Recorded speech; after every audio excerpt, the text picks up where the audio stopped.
Mu malala ge tulina abasibi bangi bakyaliko okusaala Tarawiya ate abalala abatali nsonga etegerekeka ate abalala bo ne bagaana okulya ddaako. Mu mboozi yaffe ekisiibo katumanye byonna ebikwatagana ku zino ensonga.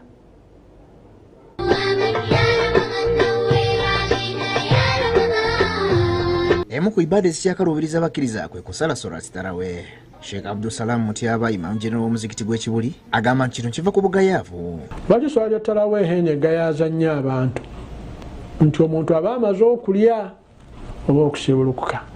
Ate amakala emizikiti giri walako naye ekyomukisa omulungi nti kati abantu abasinga era n'emizikiti gy'omu byalo mingi gyegyo baba kyetubakubiza omubaka sallallahu alaihi wasallam n'atugamba من قام مع الإمام حتى ينصرف كتب له قيام الليل كله أو كما قال صلى الله عليه وسلم أنتم ويمي أنا إمام وصلاة التراويح أفوني إمبيرا نجيزو متوامي الديش لجنة سيكسارة كلا كبيري ندوكا صلى الله عليه وسلم حتى ينصرف بقى إمام وأنا أتولى السلام السلام عليكم ورحمة الله السلام عليكم ورحمة الله سؤال ودي مقصد أكو جواب سودي نيجسينغو بلونج حتى ينصرف بقى إمام وأنا أقول شيء وأنا مالا مقصد صلاة التراويح.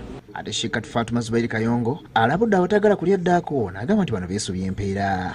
في النسخور جتمانينغا داكو وهو الأكل والشرب في السحر آخر الليل بالنية من نية ماذا؟ بالنية الصوم kwekubeeranga tulya mu kiro ekisembayo tozuuka ssaawa 6 nti olya ddaako baddu ba Allah abamu noga nti nze kanneebaka ekyendidde kimala oyinza okuba wandisobodde okubeera ng'osiiba nga tolidde naye bino si byaffe.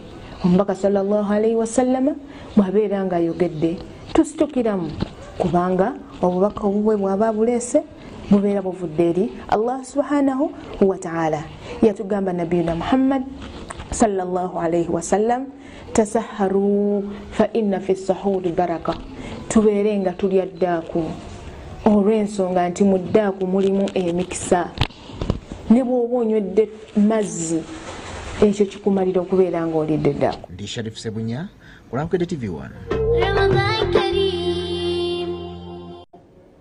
Ndoza obubaka butuuse ate kati malala ge tulina ekibinja ky'abalamazi basitudde okugenda e Mecca ne Madina okulamaga.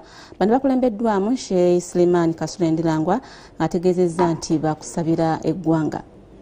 Abalamazi abasoma 500 bagenze e Mecca ne Madina nga bakumala ennaku 10 bakulembeddwamu Supreme Mufti yawumula Sheikh Suleiman Kasule Ndirangwa ono azizino ategeeza nti bakola ebintu bingi natera okusabira eggwanga ab'enganda abakulembeze ne bannaddiini. Tujja kusabira abakulembeze baffe ab'owaggulu okutuukira ddala ku mitendere gyonna ng'era bwe twegayirira Allah ayongere emikisa ayongere obutebenkevu n'emirembe mu nsi yaffe Uganda. Azira abasiraamu abategenze okungula okugayirira Allah okubeera betuwaze eri Allah asobole okubayamba okuyita mu kisibo bulungi. Baganda baffe abasigadde kuno tweyama tujja kubasabira mwenna abayisiraamu Allah abatuuseeko e Makka ne Madina ate era tujja kubakoowoola. Tujja kusabira abasiraamu n'obusiraamu mu Uganda ne mu nsi yonna okutwalira ewamu. Abalamazi boogedde ku ngeri gye bawulira oluvannyuma okufuna omukisa okugenda e Mecca ne Madina. Olugendo aluteeremu baraka tutambule bulungi era Allah subhanahu wa ta'ala atukomyewo bulungi. Bagenze okusabira eggwanga lyaffe okulaba nga lyongera okubugaana emirembe n'essanyu, okulaba nga ne bannayuganda bongera okubeera nga ennamba n'omuwendo gweyongerako ogulamaga. Godfrey Sempija yakusakidde egguli lino.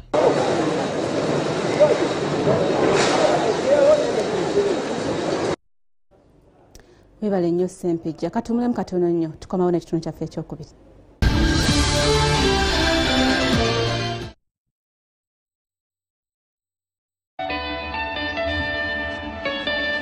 Tukutuusaako ebinyuvu